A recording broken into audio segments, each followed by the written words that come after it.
I spent weeks preparing the perfect party for my wife's 40th birthday. I found her old friends, hired a chef, booked a fancy venue. But on the eve of the party, he came across a chat room where she wrote, "He's so pathetic, it's disgusting. Thinks a stupid party will get me out of thinking about how useless and boring he is. A mistake of my whole life." Her friends mocked me, called me a wimp.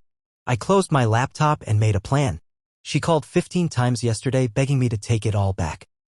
So, I guess it all started on one of those weird, ordinary Tuesday nights.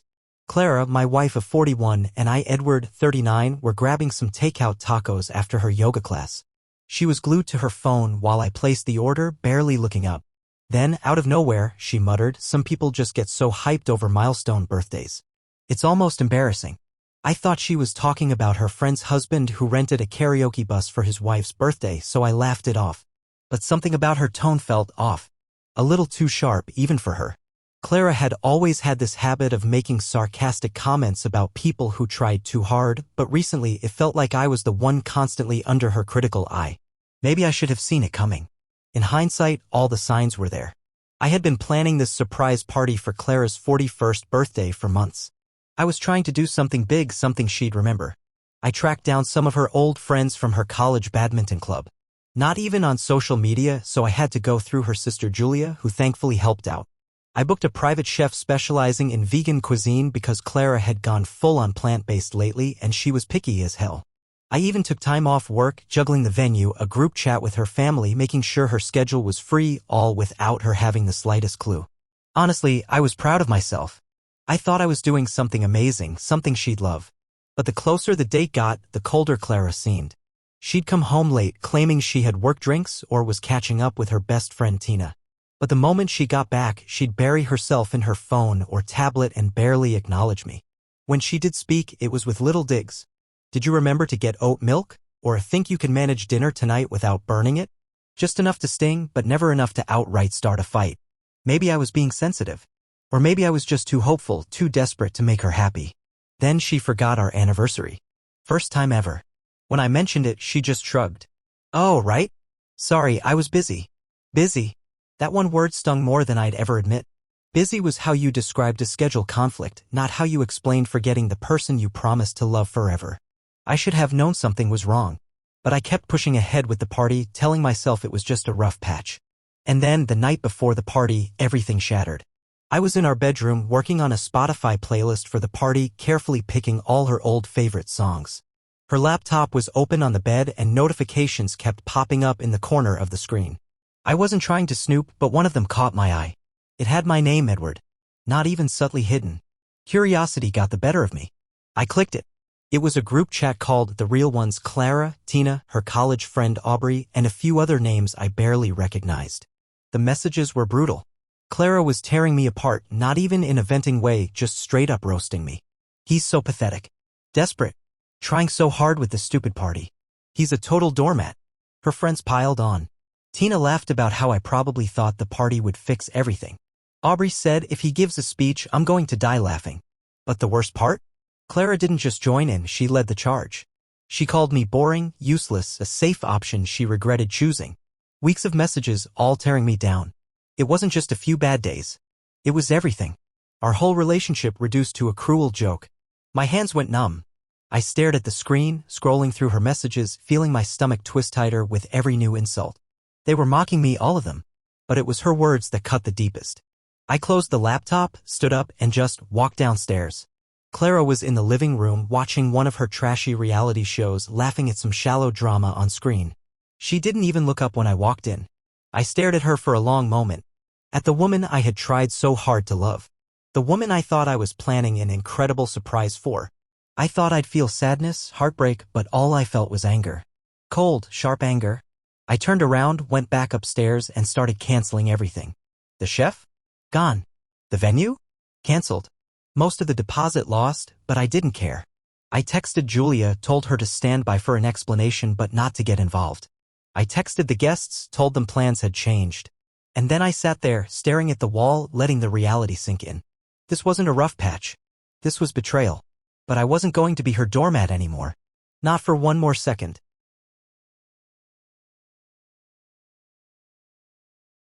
The next morning, I woke up feeling like I'd been hollowed out. I didn't sleep much, just lay there, staring at the ceiling, playing those messages over and over in my head. Clara's voice, her words, each one like a fresh punch. But that anger I'd felt the night before, it hadn't gone away. If anything, it had hardened. I grabbed my phone and checked the messages I'd sent the night before. I'd already canceled everything. The chef was out, the venue was canceled, and most of the guests were notified. Only Clara's close circle, her so-called real ones, were left in the dark. I thought about telling them too, about sending screenshots, but I wasn't ready for that kind of drama. Not yet. Instead, I started taking back control in other ways. I logged into our joint accounts, grocery delivery, streaming services, even the subscription she had for her fancy yoga classes. I switched the passwords. Not to be petty, but because I was done funding her life while she laughed at me behind my back.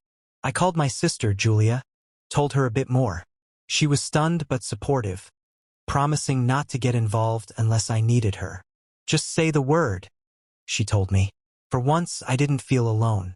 By noon, Clara was still nowhere to be found. No texts, no missed calls. I wasn't sure if that was better or worse. Was she just ignoring me, or did she not even care? But around 2 p.m., she finally called. I didn't answer. Then she texted, "Where are you? What's going on?" I left her on read. I came home around 6 p.m. She was in the kitchen, scrolling through her phone. Didn't even look up when I walked in. I set my bag down, took a breath, and told her straight, "The party's off. I'm done." Her head snapped up. "What? Why?" Her voice was a mix of shock and anger. "What are you talking about?" "I saw the messages, Clara," I said, trying to keep my voice steady. "Your little Real Ones group chat. I know what you really think of me." Her face went pale, then flushed red. "You went through my messages? Are you serious right now? That's a complete violation. Don't..." I cut her off. "Don't try to twist this. You've been trashing me to your friends for weeks, probably longer, calling me pathetic, a doormat, a joke. And you thought I'd just keep smiling through it?" She slammed her phone down. "So what? People vent. Edward. That's normal." "I didn't mean half of it." "Half of it." I laughed, but there was no humor in it. "You said being with me was your biggest mistake. That's not venting, Clara. That's how you really feel." She stepped closer, her face twisted in anger. "So you cancel my birthday party like some child having a tantrum? Do you know how embarrassing that is? What are people going to think? Maybe you should have thought about that before you turned me into a joke for your friends." I shot back. She tried to grab my arm, but I stepped back. "Stop. Just stop, Clara. You don't get to turn this around on me." She stormed off, slamming the bedroom door. I heard her pacing, then the sound of her voice, probably calling Tina or Aubrey, her crisis team. I didn't care. I wasn't covering for her. Not anymore. The next few days were tense. Clara tried to act like nothing had happened, like I just had a moment and would get over it. But I wasn't playing along. I made it clear that I wasn't going to pay for her lifestyle while she mocked me. I stopped buying groceries for her fancy vegan meals, canceled her spa subscription, and blocked her friends' numbers on my phone. I even told her parents the party was canceled because of a change in plans. They were confused, but I didn't owe them an explanation. But Clara didn't give up easily. She tried to twist things back around, crying one minute, raging the next, accusing me of being controlling, of trying to humiliate her. But I didn't take the bait. She even tried to blame me to Julia, texting her about how I'd overreacted and how I was ruining everything. Julia forwarded me the texts, and I just laughed. I wasn't ruining anything. I was just done being her emotional punching bag. By the end of the week, the house was a Cold War zone. Clara barely spoke to me unless it was to accuse or demand something. I moved some of my stuff into the spare bedroom, and she took over the main one. I guess that was her idea of a power move. But for once, I didn't feel weak. I didn't feel trapped. I felt clear. And I wasn't done yet.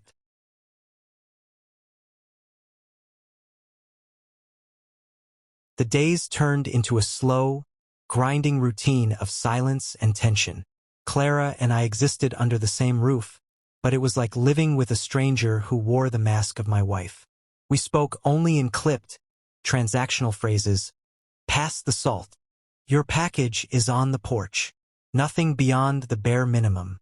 Her anger took different forms.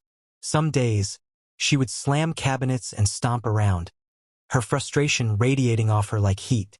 Other times, she would go completely silent, scrolling through her phone for hours, avoiding even looking in my direction. She'd stay out late, come home smelling like gin and cheap perfume, stumbling upstairs without a word. But I was done chasing her, done trying to fix something that was clearly shattered. I started spending more time at work, picking up extra shifts just to be anywhere but home. I'd get home late, park outside for a few minutes just to mentally prepare for the icy atmosphere that waited inside. Julia would text me to check in, always asking if I was okay, offering a place to crash if things got worse. I appreciated it, but I wasn't ready to leave the house just yet. Then the messages started. Clara's friends, Tina, Aubrey, the rest of her little group, began popping up on my phone. At first, it was just curious prodding. Is everything okay? We heard the party was canceled. I ignored them, but then the guilt-tripping began.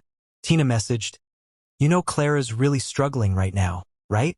Aubrey tried to spin the narrative, claiming I was being cruel by cutting Clara off financially. I didn't respond. Not a word. Why should I explain myself to the people who'd spent weeks laughing at me behind my back? Clara's parents eventually called me too. Her mom's voice was soft, worried. "Edward, dear, is everything okay between you and Clara? She's been so upset." "We're dealing with some things," I said, keeping it vague. But Clara wasn't interested in keeping it quiet. I could hear her on the phone some nights, pacing the living room, her voice rising and falling. "He's punishing me. He canceled everything. He's trying to ruin me." She never mentioned why, never told anyone about the group chat, about her words. It didn't take long for her friends to start abandoning her. I heard through Julia that Aubrey had dropped out of their group chat after Clara snapped at her for not understanding. Tina went quiet too, probably tired of being dragged into the mess. Even Clara's own parents seemed to be distancing themselves. Her dad texted me one evening, a single sentence. "I'm sorry she's being like this." I almost laughed. Even they saw it. Clara's frustration turned to desperation. She tried different approaches, apologies so forced they felt like rehearsed lines, then more anger when I didn't instantly forgive her. I wasn't playing her game anymore.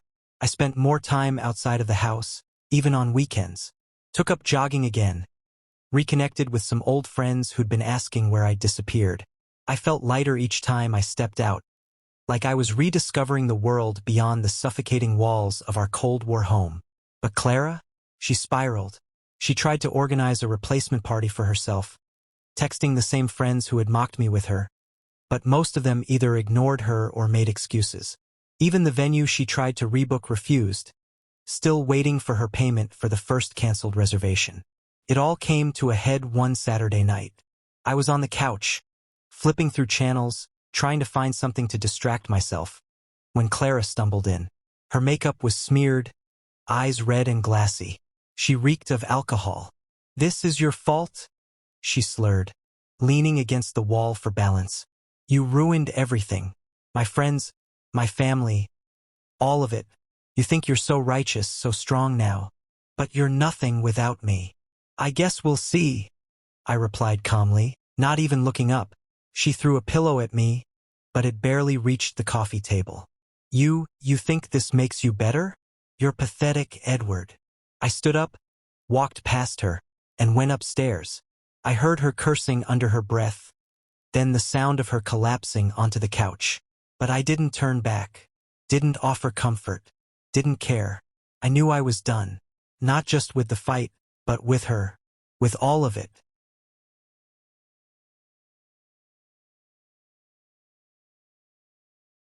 By the time another week crawled by, I was already making plans to leave. Clara's desperation had morphed into a sickening blend of rage and pleading. Some nights she would scream at me, demanding that I fix everything, blaming me for the mess she created. Other nights, she would sob on the staircase, her voice cracking with apologies I didn't believe. But I didn't cave. I didn't even engage. I just watched her, a fading figure in the life I was ready to leave behind. I packed a few bags quietly, keeping them in the spare room. I moved some of my things out of the shared closet, leaving only the basics. Clara noticed, of course. She tried to corner me to force a conversation, but I shut it down every time. Then, one evening, she snapped. "Are you happy now?" she shouted, blocking the doorway as I tried to leave the kitchen. "You've ruined my life. Everyone's turned against me because of you. Even my parents think I'm the problem." "Maybe that's because you are," I replied, not even raising my voice. Her eyes widened, and for a moment I thought she might actually lash out. Instead, she laughed cold, bitter. "Fine. Go. Run away. Prove that you're the coward I always knew you were." "I'm not running," I said, stepping past her. "I'm just done pretending." That night, she tried calling Julia, tried getting her on her side. But Julia, loyal to a fault but never blind, told her the truth. I heard their argument through the walls. Clara's voice rising, pleading, then breaking. Julia's voice was calm, steady. "You did this to yourself." The next morning, I loaded my bags into my car. Clara stood by the front door, arms crossed, her expression a mix of fury and fear.